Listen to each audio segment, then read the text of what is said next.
আসসালামু আলাইকুম হাসান ভাই। আসসালামু আলাইকুম হাসান ভাই, শুনতে পাচ্ছেন?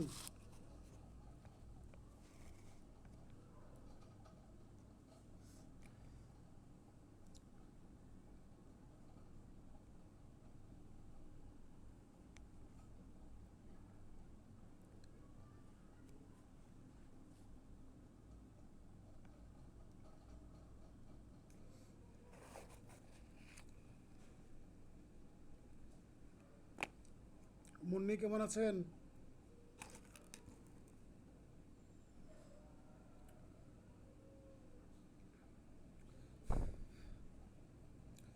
মুন্নি কেমন ভাইয়া আছেন? আসসালামু আলাইকুম। ওয়ালাইকুম আসসালাম। ভালো আছেন? জি আলহামদুলিল্লাহ, ভাইয়া আপনি কেমন আছেন? আলহামদুলিল্লাহ ভালো আছি। হাসান ভাই কি শুনতে পাচ্ছেন আমার কথা? জি ভাইয়া, শোনা যাচ্ছে।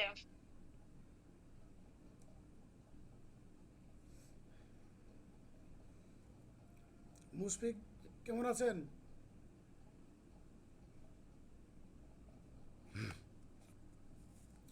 মুশফিক ভালো আছেন? জি ভাই, আসসালামু আলাইকুম। কেমন ওয়ালাইকুম আছেন? আসসালাম। ভালো আছি ভাই। আমরা আর 2টা মিনিট অপেক্ষা করব। বাকি যারা আছে অনেকে হয়তো যুক্ত হবে। যুক্ত হলে দেন আমরা শুরু করব আজকে। লিমিটেড সুনির্দিষ্ট প্রতিকার আইন শুরু করব। সুনির্দিষ্ট প্রতিকার আইনের প্রথম ক্লাস হবে আজকে। ভাইয়ার আজকে আরামের দিন গেল, বন্ধের দিন। জি জি, আজকে বন্ধের দিন।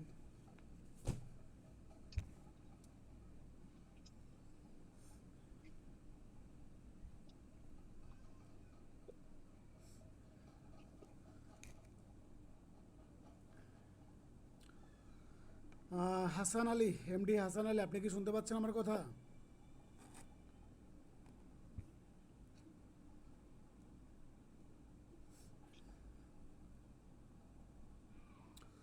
আপনারা গ্রুপে কেউ একজন এসএমএস করেন তো, দ্রুত যুক্ত হওয়ার জন্য।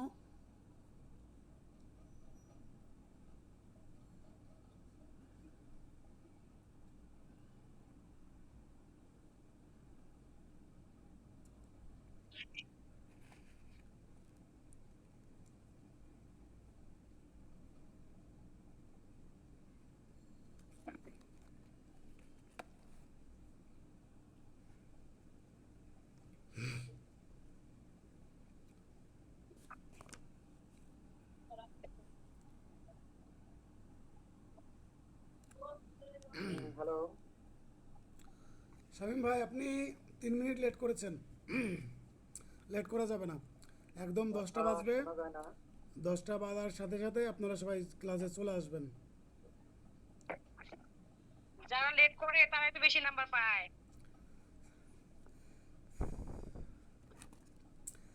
যারা লেট করে তারা বেশি নাম্বার পায়, আস্তে আস্তে কম নাম্বার পাবে। তাই তো দেখলাম, যারা লেট করে তারাই বেশি নাম্বার পাইলো। তারা পড়াশোনায় ব্যস্ত, এই জন্য তারা লেট করে পড়তেছে। আচ্ছা, সৈকত ভাই আমরা ভালো সবার আগে আছেন? জয়েন করি, আমরাই কম নাম্বার পাই। সৈকত ভাই ভালো আছেন? ডিপয় ভালো আছো? জি স্যার, ভালো আছি আলহামদুলিল্লাহ স্যার। আপনি ভালো আছেন? জি জি, ভালো আছি আলহামদুলিল্লাহ। এই শামীম ভাই, কথা শুনতে পাচ্ছেন না? শামীম ভাই, কথা শুনতে পাচ্ছেন? এখন পাওয়া যাচ্ছে। জি জি, পাওয়া যাবে। আমার এখানে লাউড দেওয়া আছে, হ্যাঁ। ও আচ্ছা আচ্ছা। হ্যাঁ, অলরেডি আমাদের মাঝে 6 জন যুক্ত হয়েছেন। আমরা আর 1টা মিনিট অপেক্ষা করি। 1টা মিনিট অপেক্ষা করার পরে তারপর আমরা ক্লাস শুরু করি।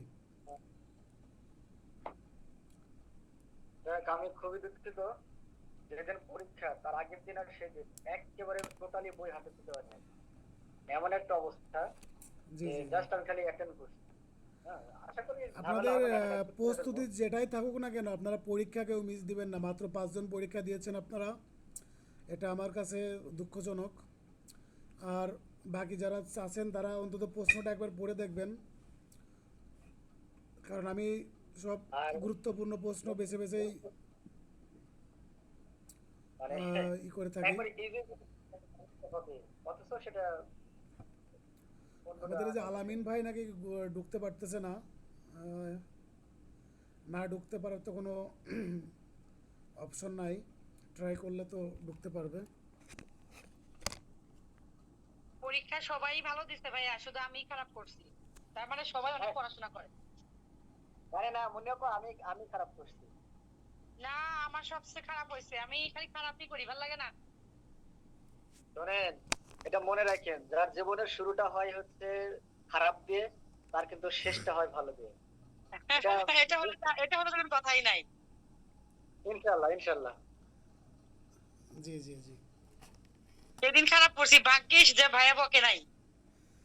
এই যে শামীম ভাই যে কথা বললো, তার একটা দৃষ্টান্ত উদাহরণ আপনাদের চোখের সামনে দাঁড়িয়ে আছে বা বসে আছে। ঠিক আছে, প্রথমে ব্যর্থ হওয়া মানে আপনি পুরোপুরিভাবে ব্যর্থ হওয়া না। সফলতার হিউজ অপশন পাবেন যদি চেষ্টা করতে থাকেন। আমি আজকে সেটা না বলি, টাইম ওয়েস্ট হবে। তবে আশা করি টাইম ওয়েস্ট হবে না, তবে সেটা এখন আর না স্যার বলি, একটু অন্য একটু একদিন বলেন, বলছি। আমরা ইন্সপায়ার পাবো, আমরা ইন্সপায়ার পাবো না? আমাদের লাইফেও তো অনেক পিছিয়ে গেছি, একটু হয়তো মানে জি ইন্সপায়ার জি জি। পাবো। হ্যাঁ, সৈকত ভাই যেহেতু বলছে, সেহেতু আমি কিছুটা বলার চেষ্টা করি খুবই সংক্ষেপে। আমি যখন ক্লাস 6-এ উঠলাম, ক্লাস 5 থেকে পাশ করে, তখন আমাদের পিএসসি ছিল। পিএসসিতে আমার নাম্বার ছিল 2.32, মানে কোনোরকম 33 মতো পেয়ে হয়তো পাশ করেছিলাম। তারপরে ক্লাস 6-এ উঠলাম। 6-এ ওঠার পরে তখন আমাদের স্কুলে আপনার যতগুলো সাবজেক্ট ছিল, 9টা সাবজেক্ট ছিল। 9টা সাবজেক্টের মধ্যে একটা সাবজেক্ট যদি কোনো স্টুডেন্ট পাস করে, তাহলে তাকে পাস করাই দিত, মানে পরবর্তী ক্লাসে উঠাই দিত। কিন্তু হ্যাঁ হ্যাঁ, আমি একটা ক্লাসে আছি, আসলে আবার আমি ফোন দিচ্ছি দাঁড়া।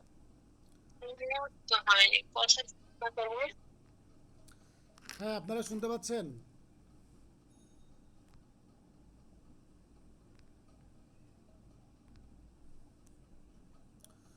হ্যাঁ, আপনারা কি শুনতে পাচ্ছেন? জি স্যার, শোনা যাচ্ছে।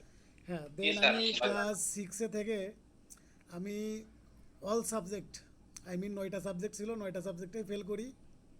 দেন আবার ক্লাস 6-এ 2 বছর পড়ি। তারপরে যখন তৃতীয়বার ক্লাস 6-এ ফেল করলাম, ফেল করার পরে আমাকে স্যাররা এক প্রকার রাগ করে আমাকে ক্লাস 7-এ উঠাই দিল। তা যখন 7-এ উঠাই দিল, মানে তৃতীয়বারে আমি অল সাবজেক্টটাই ফেল করেছিলাম। ইসলাম শিক্ষায় 3 পেয়েছিলাম, আমার মনে আছে। তা দেন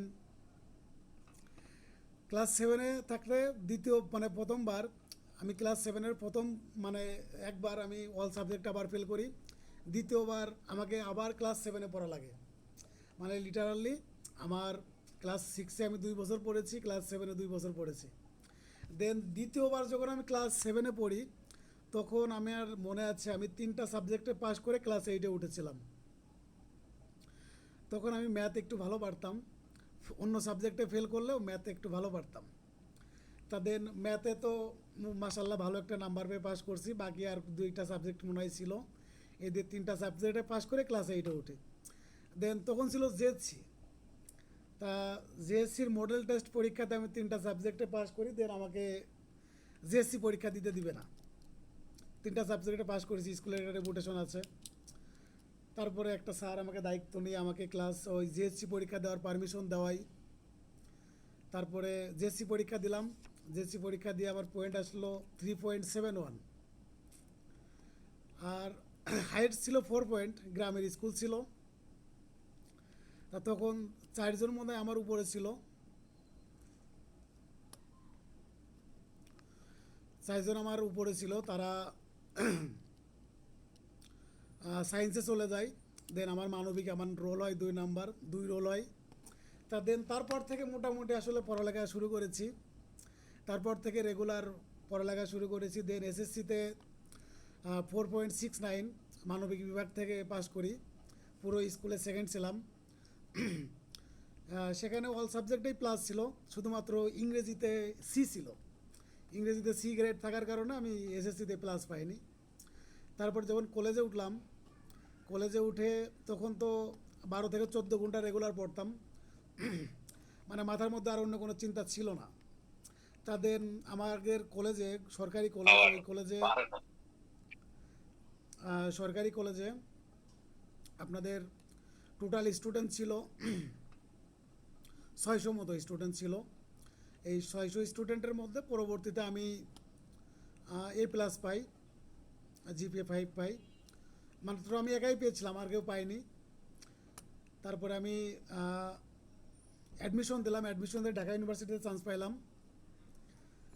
তারপরে ঢাকা ইউনিভার্সিটিতে ল ডিপার্টমেন্টে চান্স হয়নি, ল্যাঙ্গুয়েজে চান্স হয়েছিল। বি ইউনিটে সিরিয়াল ছিল 1959, ডি ইউনিটে ছিল 609। তারপরে রাজশাহী ইউনিভার্সিটিতে পরীক্ষা দিলাম, অ্যাডমিশন, দেন রাজশাহী ইউনিভার্সিটিতে চান্স পাইলাম। ওইখানে সিরিয়াল ছিল 47 এই ইউনিটে। সবগুলো সাবজেক্ট ইলিজিবল ছিল, কিন্তু আপনার শুধুমাত্র ওই ইউনিটে ল ছিল না। পরবর্তীতে ইসলামিক ইউনিভার্সিটিতে পরীক্ষা দিয়ে অ্যাডমিশন, দেন ওইখানে 51 সিরিয়াল হয়। তারপরে আমি এখানে আর কি লতে ভর্তি হই। ঠিক আছে। সো আমি অসংখ্যবার ফেল করেছি, অসংখ্যবার মানে ব্যর্থ হয়েছি। তবে আলহামদুলিল্লাহ, তারপরে ক্লাস 9-এর পর থেকে তারপরে হয়তো আর কখনো আর ফেল করি নাই, কখনো খারাপ রেজাল্ট করি নাই। তো মাশাল্লাহ। সো আপনারা পড়তে থাকেন, সব কিছু আপনার প্র্যাকটিসের উপর, আর কোনো কিছুর উপর না। প্র্যাকটিস যত করবেন তত ভালো করবেন।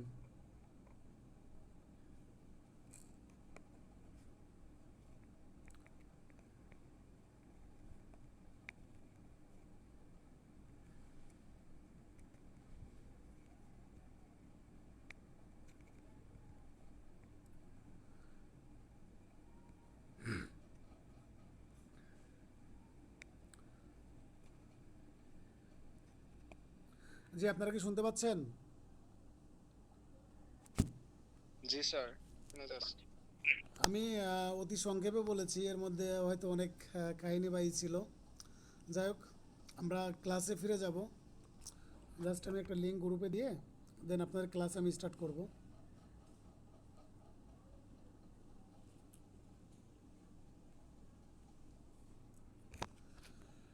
আমাদের আলামিন ভাই হয়তো ঢুকতে পারছে না ভাই। আইডি চাচ্ছে আর পাসওয়ার্ড চাচ্ছে। তা আইডি পাসওয়ার্ড তো লাগবে না, ক্লাসে ঢুকতে হলে আপনাদের শুধুমাত্র যে লিঙ্ক দিব আমি, লিঙ্কে ক্লিক করলে আপনারা ক্লাসে যুক্ত হইতে পারবেন।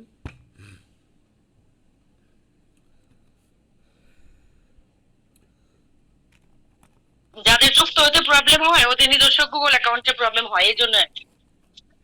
জি জি, তাছাড়া তো সমস্যা হওয়ার কথা না।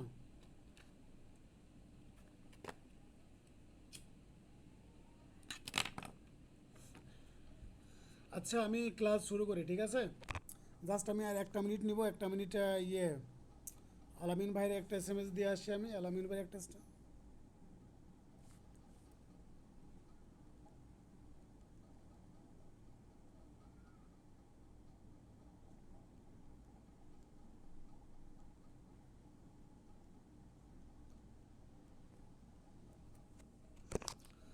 জি জি, সবাই শুনতে পাচ্ছেন?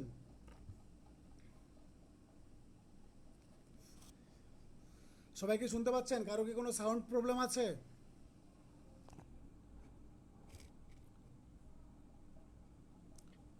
না স্যার, শোনা যাচ্ছে। আচ্ছা, ঠিক আছে। হ্যাঁ, দেখেন, আজকে আমরা সুনির্দিষ্ট প্রতিকার আইন পড়ব।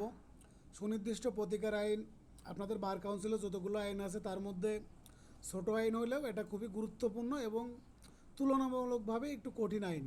ঠিক আছে। এইখান থেকে আপনাদের পড়া লাগবে মূল ধারা, বেসিক, এবং কিছু কিছু ধারার কিছু পয়েন্ট, মূল পয়েন্ট। আর প্রয়োজন হলে আপনাদের কিছু কিছু ধারার উদাহরণ পড়া। উদাহরণ আপনাদের এই এসআর অ্যাক্ট থেকে মাস্ট পড়তে হবে। সুনির্দিষ্ট প্রতিকার আইন থেকে আপনারা যে 10টা প্রশ্ন হবে এমসিকিউতে, এই 10টা প্রশ্নের মধ্যে মিনিমাম 3-4টা প্রশ্ন হবে আপনার উদাহরণ থেকে, প্রবলেমেটিক প্রশ্ন হবে এমসিকিউতেই। আর লিখিততে আপনার যে 10 নাম্বার থাকবে, এই 10 নাম্বারের মধ্যে মিনিমাম 5 নাম্বার মিনিমাম আপনার প্রবলেমেটিক প্রশ্ন থাকবেই।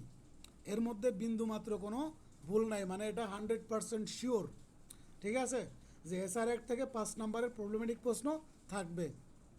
তাহলে আপনাদের মূল যে ধারা আছে এই ধারার কনসেপ্টটা আপনাদের বুঝতে হবে, এবং যে প্রবলেমেটিক প্রশ্ন আসবে ওই প্রশ্নের উত্তর দেওয়ার জন্য আপনাদের আমি যে ধারার উদাহরণ যে উদাহরণটা পড়াবো ওই উদাহরণটা আপনারা কি করবেন, সুন্দর করে বারবার পড়বেন। সব ধারার উদাহরণ আপনাদের পড়ার দরকার নাই বা পড়তে যাবেনও না। আমি যে ধারার উদাহরণ আপনাদের পড়াবো সেই ধারার উদাহরণই পড়বেন। ঠিক আছে, এখন আমরা সুনির্দিষ্ট প্রতিকার আইনের বেসিক যে ইনফরমেশন আছে, বেসিক যে তথ্য আছে সেইগুলো নিয়ে আমরা একটু আলোচনা করব। আপনারা যারা আছেন, যারা খাতায় লিখতে চান তারা খাতায় লিখতে পারবেন, আর যারা মনোযোগ সহকারে শুনবেন, আমার নোট যাদের কাছে আছে তারা হয়তো না লিখলেও হবে, তারপরেও আপনারা ক্লাস করবেন এবং নোট করবেন, ক্লাসটা নোট করবেন। হ্যাঁ, এখন দেখেন এই সুনির্দিষ্ট প্রতিকার আইন 1877 সালের 1 মে কার্যকর করা হয়। এই আইনটা, এটা আপনার তথ্যগত আইন। আমরা গতদিন পড়িয়েছিলাম বা এর আগের ক্লাসে যে তথ্যগত আইন এবং পদ্ধতিগত আইন কাকে বলে। আমরা পড়েছিলাম যে তথ্যগত আইন সেটাই যেটাতে আপনার কি করা হয়, আইনকে সংজ্ঞায়িত করা হয় এবং শাস্তির কথা উল্লেখ থাকে, এটা হলো তথ্যগত আইন। আমি এর আগে বিস্তারিত এ সম্পর্কে আলোচনা করেছিলাম, আমি শর্টকাটে বলছি এখন। আর পদ্ধতিগত আইন বলতে বোঝায় যে আইন আপনার কোনো একটা আইনের বিচার কিভাবে হবে, তদন্ত কিভাবে হবে, কোন ম্যাজিস্ট্রেট বিচার করবেন, এই যে বিধানগুলো আপনার যে আইনে উল্লেখ করা আছে সেই আইনটাকে বলা হচ্ছে কি পদ্ধতিগত আইন। এখন দেখেন এই সুনির্দিষ্ট প্রতিকার আইনের খসড়া প্রণয়ন করেন কে? ডক্টর হুইটসলি স্টক্স, ইনি কি করেন, খসড়া প্রণয়ন করেন। কোন আইনকে? The new York civil code 1862, এই আইনকে অনুসরণ করে সুনির্দিষ্ট প্রতিকার আইন প্রণয়ন করা হয়। এখন আমাদের মূল একটা প্রশ্ন আছে যে সুনির্দিষ্ট প্রতিকার কাকে বলে? সুনির্দিষ্ট প্রতিকার কাকে বলে?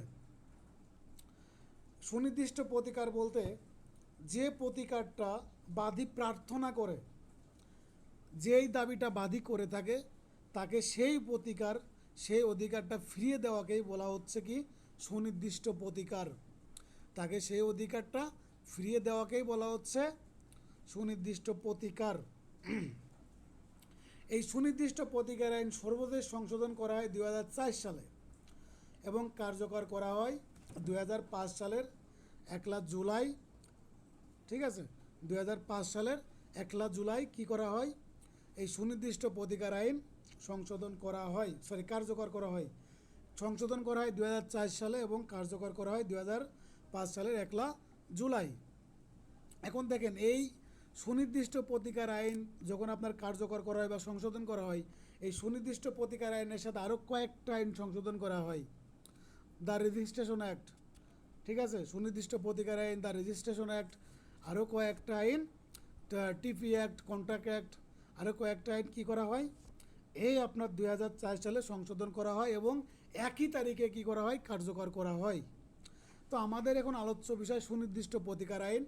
আপনারা তাহলে এই ডেটটা একটু মনে রাখবেন, 2004 সালে সংশোধন করা হয় সর্বশেষ এবং 2005 সালের 1 জুলাই কী করা হয়, কার্যকর করা হয়। এখন আমরা 3 ধারাতে চলে যাব, ব্যাখ্যামূলক অনুচ্ছেদ। এই যে তথ্যগুলো যে আপনার ইনফরমেশন ছিল এইগুলোর মধ্যে আপনারা শুধুমাত্র দেখেন যে সুনির্দিষ্ট প্রতিকার কাকে বলে। আমি এটা আপনাদের বললাম যে বাদী যে প্রতিকার চেয়ে থাকে, বাদী যে প্রতিকার চেয়ে থাকে বা যে প্রতিকারের পাওয়ার অধিকারী, সেই অধিকারটা বা সেই জিনিসটা তাকে ফিরিয়ে দেওয়াকে কি বলা হচ্ছে, সুনির্দিষ্ট প্রতিকার বলা হচ্ছে। এখন আমরা 3 ধারার ব্যাখ্যামূলক যে অনুচ্ছেদ আছে ধারা আছে সেটাতে আমরা চলে যাব। ব্যাখ্যামূলক অনুচ্ছেদের টাইটেল কি? ব্যাখ্যামূলক অনুচ্ছেদ। ইংরেজি টাইটেলটা আপনারা একটু মনে রাখবেন, এটা ইন্টারপ্রিটেশন ক্লোজ। Interpretation close. এখন দেখেন, এই ব্যাখ্যামূলক অনুচ্ছেদের মধ্যে কয়েকটা সংজ্ঞা দেওয়া আছে। তার মধ্যে প্রথমে দেখেন বাধ্যবাধকতা। এই বাধ্যবাধকতার সংজ্ঞাটা আপনারা জাস্ট একবার একটু মনে রাখবেন যে আইন দ্বারা কার্যকরযোগ্য প্রত্যেকটি কর্তব্য। এই প্রত্যেকটি কর্তব্য এর নিচে একটা দাগ দেন। প্রত্যেকটি কর্তব্য এর নিচে একটা দাগ দেন। যদি প্রশ্ন আসে তাহলে এই প্রত্যেকটি কর্তব্য এই জায়গায় কি করবে? একটা গ্যাপ দিবে। ফিল ইন দ্য গ্যাপস আছে না, আপনারা ইংলিশে ফিল ইন দ্য গ্যাপস পড়েছেন। এই ফিল ইন দ্য গ্যাপস আপনার কিন্তু এইভাবে কিন্তু এখান থেকে এই প্রশ্নটা আসতে পারে।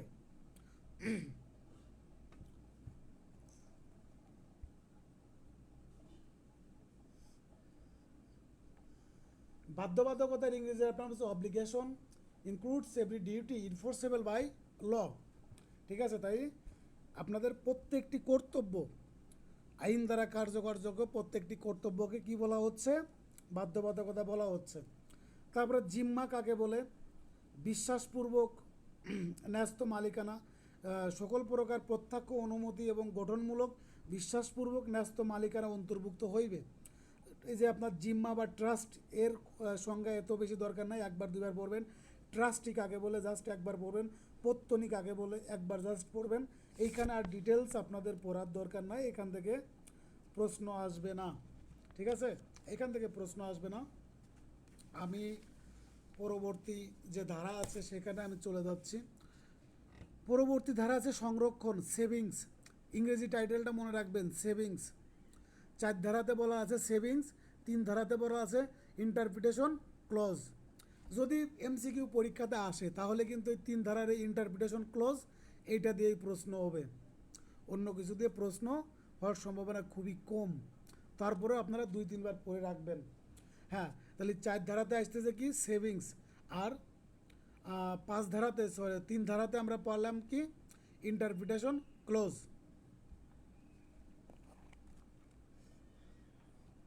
কেউ যদি কোনো বিষয় না বুঝে থাকেন আমাকে প্রশ্ন করবেন। আপনারা যারা দেখলাম যে অনেকেই লিখিত প্রশ্নের উত্তর লিখেছেন, আমি যে অ্যাসাইনমেন্ট দিয়েছিলাম, আপনারা যখন লিখিত প্রশ্ন লিখবেন, লিখিত প্রশ্ন লেখার ক্ষেত্রে সর্বপ্রথম লিখবেন এটা কোন ধারার সাথে কানেক্টেড, আইনের নামটা লিখবেন।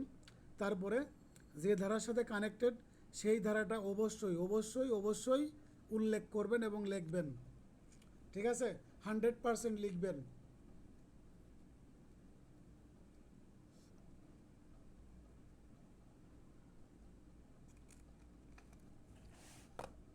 আর তারপরে গিয়ে আপনাদের যে মূল পয়েন্ট আছে,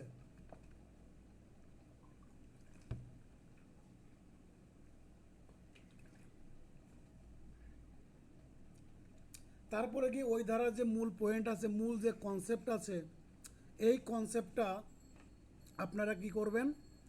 যে বেয়ার অ্যাক্ট আছে বা আমার যে নোট আছে, আমার নোট কিন্তু বেয়ার অ্যাক্ট ফলো করে একদম ইজি ভাষায় লেখা।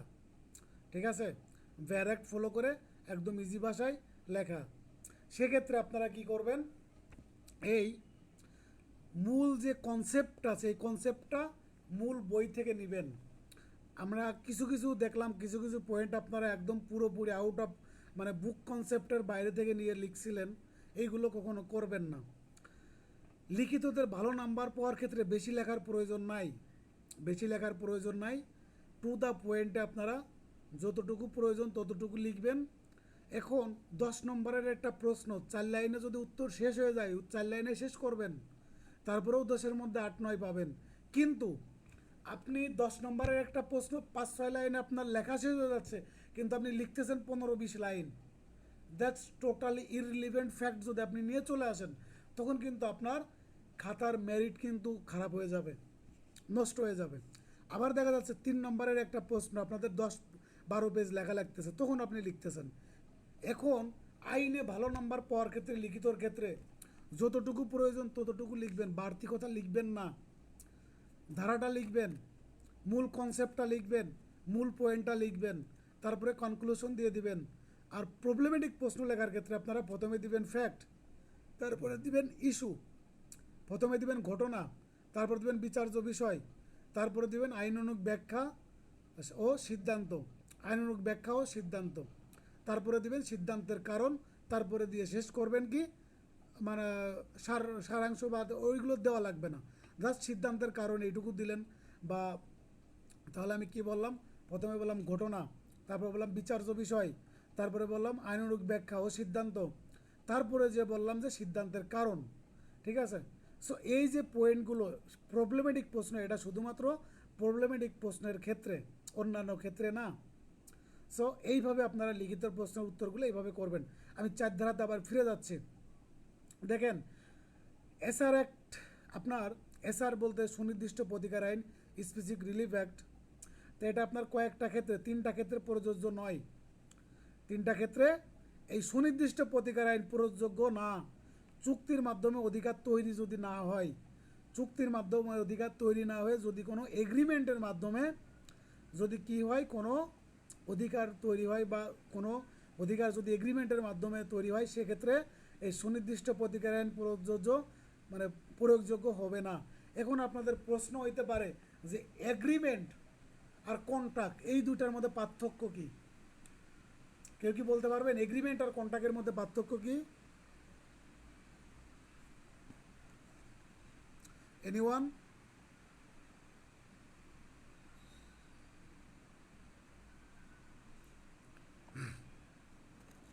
কোনটা যেটা আমি একটা সময়ের জন্য নিয়ে রাখি, যে এতদিনের জন্য আমি এটা হচ্ছে ব্যবহার করবো।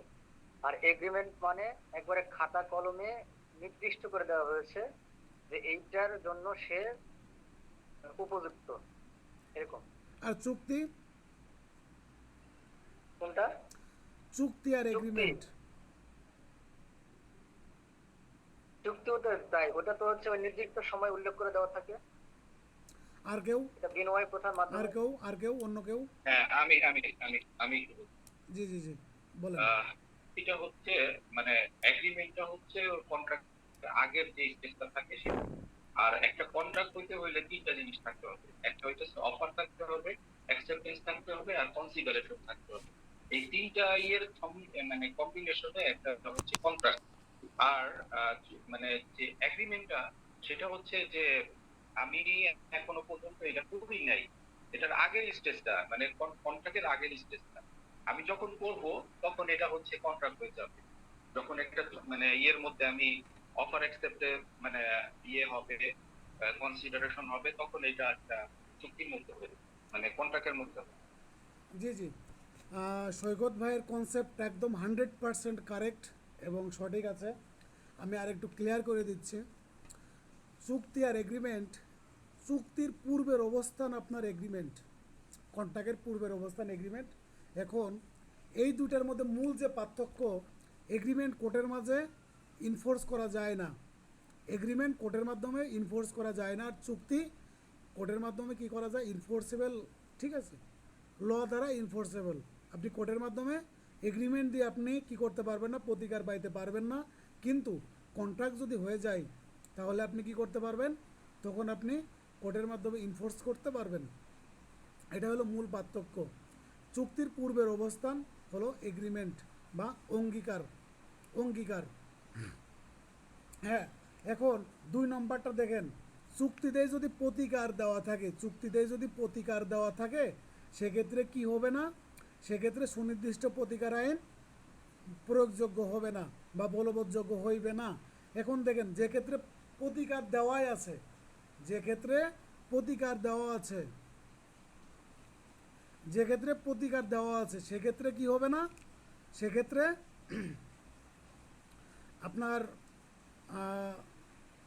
সুনির্দিষ্ট প্রতিকার আইন বলবৎযোগ্য নয়। এখন প্রতিকার যদি দেওয়া থাকে সেক্ষেত্রে তো আর আপনার এই প্রতিকার পাওয়ার কোনো যুক্তি আসে না। ঠিক আছে? এখন ইসে চলে যান,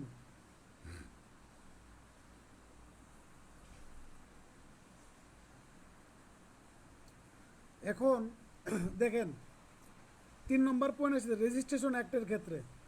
রেজিস্ট্রেশন অ্যাক্টের ক্ষেত্রে সুনির্দিষ্ট প্রতিকার আইন কী হবে না, বলবৎযোগ্য হইবে না। সুনির্দিষ্ট প্রতিকার আইন বলবৎযোগ্য হইবে না। তাহলে আমরা এখানে 3টা আইন পাইলাম, সেভিংসে 3টা আইন পাইলাম। একটা হলো চুক্তির মাধ্যমে যদি অধিকার তৈরি না হয়, 2 নম্বরটা পাইলাম চুক্তিতেই যদি প্রতিকার দেওয়া থাকে, চুক্তিতেই যদি প্রতিকার দেওয়া থাকে, আর 3 নম্বরটা পাইলাম যে রেজিস্ট্রেশন অ্যাক্টের ক্ষেত্রে, রেজিস্ট্রেশন অ্যাক্টের ক্ষেত্রে কি হবে না, এই সুনির্দিষ্ট প্রতিকার আইন কি হবে না, বলবৎযোগ্য হইবে না। এখন দেখেন এই 4 নম্বর ধারাতে আমরা সেভিংসে আমরা 3টা বিষয় পেয়েছি, 3টা বিষয় পেয়েছি। এই 3টা বিষয়ের মধ্যে আপনারা এই 3টা পয়েন্ট আপনারা একটু মুখস্থ রাখবেন। চুক্তির মাধ্যমে অধিকার তৈরি না হলে, চুক্তিতে যদি প্রতিকার দেওয়া থাকে, আর রেজিস্ট্রেশন অ্যাক্টের ক্ষেত্রে কি হবে না, এই সুনির্দিষ্ট প্রতিকার আইন বলবৎযোগ্য হবে না। হ্যাঁ, তারপর দেখেন 5 নম্বর ধারাতে আমি চলে যাব। 5 নম্বর ধারাতে বলতেছে সুনির্দিষ্ট প্রতিকার যেভাবে প্রদান করা হয়, সুনির্দিষ্ট প্রতিকার যেভাবে প্রদান করা হয়। দেখেন 5 ভাবে সুনির্দিষ্ট প্রতিকার প্রদান করা যায়, বা 5 ভাবে সুনির্দিষ্ট প্রতিকার আপনার একজন ব্যক্তি পেতে পারে। কয়ভাবে পেতে পারে, এমসিকিউতে যদি প্রশ্ন আসে যে সুনির্দিষ্ট প্রতিকার কয়ভাবে পেতে পারে, তাহলে সেটা কি করবেন, এই যে 5 ভাবে আমি যেভাবে এখন বলবো সেই 5 প্রকার একদম মুখস্থ রাখতে হবে, বুঝতে হবে এবং মুখস্থ রাখতে হবে। তাহলে আমরা কয়ভাবে সুনির্দিষ্ট প্রতিকার পেতে পারি, 5 ভাবে। এখন দেখেন কোনো সম্পত্তি দখল গ্রহণ এবং পদার্পণের মাধ্যমে বা অর্পণের মাধ্যমে, মানে আমি একটা সম্পত্তি দখল গ্রহণ করলাম, মানে আমি হলো কর্তৃপক্ষ, আমি হলাম আদালত, আমি একজন ব্যক্তির সম্পত্তি দখল গ্রহণ করলাম, গ্রহণ করে আরেকজনকে কি করলাম, প্রদান করলাম। 1 নম্বরটা চলে গেল। 2 নম্বরটা কোনো কাজ করার মাধ্যমে, কোনো কাজ করার মাধ্যমে, যে কাজটা করার জন্য কোনো ব্যক্তি বাধ্য, কোনো ব্যক্তি যদি কোনো কাজ করার জন্য কি হয়, বাধ্য থাকে, তাহলে সেই ব্যক্তির সেই কাজ করার মাধ্যমে কি হইতে পারে, সুনির্দিষ্ট প্রতিকার তাকে প্রদান করা যাইতে পারে। যেমন আপনি বাংলাদেশের নাগরিক, আপনার কি আছে, কতগুলো রেসপন্সিবিলিটি আছে, ঠিক আছে, আপনার কতগুলো রেসপন্সিবিলিটি আছে, আপনি কতগুলো কাজ করা আপনার দায়িত্বের মধ্যে পড়ে। যেমন ধরেন, যেমন বাংলাদেশের যে সম্পত্তি আছে, সরকারি যে প্রপার্টি আছে, এই প্রপার্টি যদি আপনাদের চোখের সামনে যদি কেউ ক্ষতি করে, আপনাদের চোখের সামনে যদি এই সরকারি প্রপার্টি যদি কোনো ব্যক্তি ক্ষতি করে থাকে বা নষ্ট করতে চায়, এটাকে প্রোটেক্ট করা এবং রক্ষণাবেক্ষণ করা আপনাদের কি, আপনাদের কিন্তু কর্তব্য, আপনাদের কর্তব্য। সো কতগুলো কাজ আছে আপনাদের করা হলো বাধ্যতামূলক বা আপনাদের করতে হবে, আর কতগুলো কাজ আছে যেগুলো আপনাদের না করা বাধ্যতামূলক, ঠিক আছে। তাহলে আমরা 2 নম্বর পেলাম, যে কাজ করতে বাধ্য অপরূপ কাজ করার আদেশ দানের মাধ্যমে, 2 নম্বর পয়েন্টটা। 3 নম্বরটা যে কাজ করতে বাধ্য নয়, যে কাজ করতে বাধ্য নয় বা যে কাজ করা যাবে না, ওই কাজ না করার মাধ্যমে সুনির্দিষ্ট প্রতিকার প্রদান করা যায়। যেমন ইনজাংশন মানে নিষেধাজ্ঞা, মানে নিষেধাজ্ঞা, ঠিক আছে, নিষেধাজ্ঞা দেওয়া হয় না, ইনজাংশন জারি করা হয় না, আপনার অস্থায়ী নিষেধাজ্ঞা, তারপর আপনার স্থায়ী নিষেধাজ্ঞা, বাধ্যতামূলক নিষেধাজ্ঞা, এই ধরনের নিষেধাজ্ঞা প্রদান করা হয়। এখন দেখেন 4 নম্বরটা আসতেছে যে আপনার ক্ষতিপূরণের রায় ব্যতীত, ক্ষতিপূরণের রায় ব্যতীত পক্ষসমূহের অধিকার ঘোষণার মাধ্যমে, পক্ষসমূহের অধিকার ঘোষণার মাধ্যমে। এখন এই ক্ষতিপূরণের রায় ব্যতীত এর নিচে একটা দাগ দিয়ে রাখেন যে ক্ষতিপূরণের আদেশ প্রদান করতে পারবে না, কিন্তু অধিকার ঘোষণার মাধ্যমে কি করতে পারে, সুনির্দিষ্ট প্রতিকার প্রদান করতে পারে। এখন ঘোষণা কোন কোন ক্ষেত্রে করতে পারে, কোনো পদের ক্ষেত্রে এবং কোনো সম্পত্তির ক্ষেত্রে ঘোষণা করতে পারে। এখন পদ কোনগুলো আর সম্পত্তি কয়গুলো, এগুলো আমরা যখন 42 ধারা পড়াবো তখন আমরা এটা আরও বিস্তারিত ভালো করে পড়ব। এখন 5 নম্বরটা দেখেন, রিসিভার নিয়োগের মাধ্যমে। রিসিভার নিয়োগের মাধ্যমে তাহলে আমরা এই যে সুনির্দিষ্ট প্রতিকার আইনের 5 ধারাতে 5 ভাবে কি করা যায়, সুনির্দিষ্ট প্রতিকার প্রদান করা যায়, এইটা আমরা পাইলাম। 1 নম্বরটা পাইলাম কি, কোনো সম্পত্তি গ্রহণের মাধ্যমে এবং প্রদানের মাধ্যমে। 2 নম্বরটা পাইলাম যে কাজ করতে বাধ্য সেই কাজ করার আদেশ দানের মাধ্যমে। 3 নম্বরটা পাইলাম যে কাজ করতে বাধ্য না সেই কাজ করতে না করার আদেশ দানের মাধ্যমে। আর 4 নম্বরটা পাইলাম কোনো ঘোষণার মাধ্যমে। কোনো ঘোষণার মাধ্যমে ক্ষতিপূরণের আদেশ ব্যতীত বা ক্ষতিপূরণের রায় ব্যতীত অন্যান্য ঘোষণার মাধ্যমে।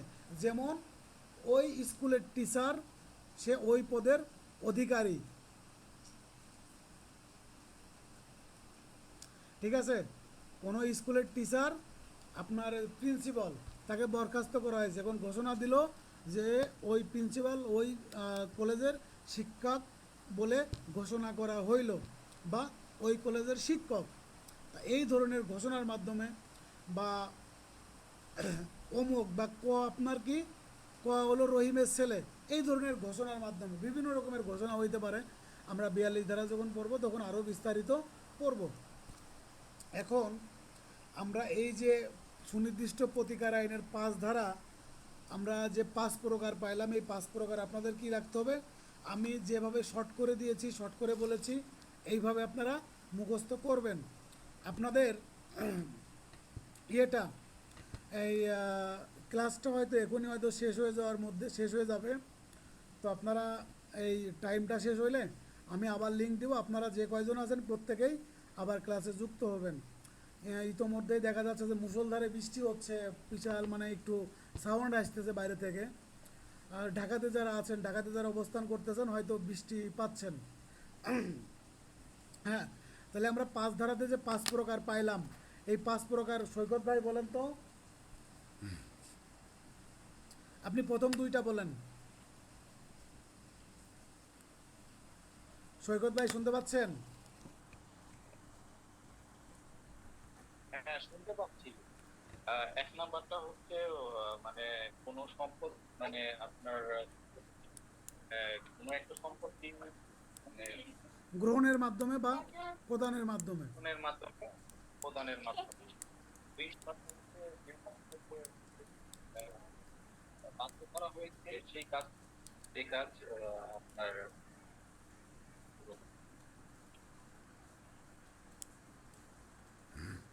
যে কাজ মানে করতে বাধ্য করা হয়েছে সে কাজ আপনার করার মাধ্যমে। হ্যাঁ, মুন্নি বলেন 3 নাম্বারটা।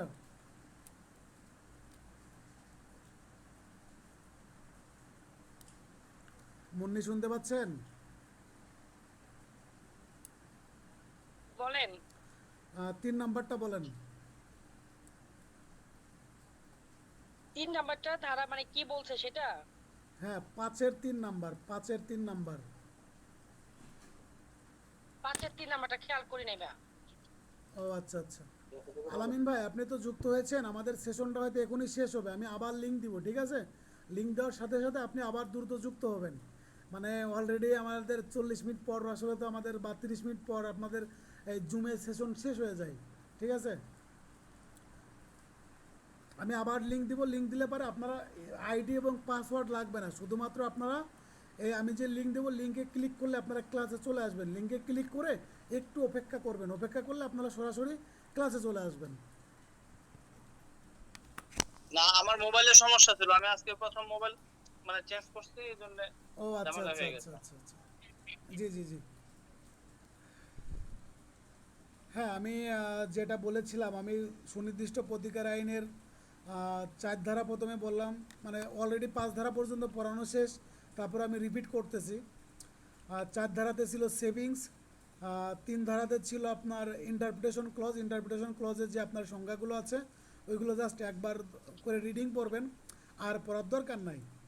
আর 4 নম্বরে আপনার যে সেভিংস আছে, সেভিংসে আপনার দেওয়া আছে যে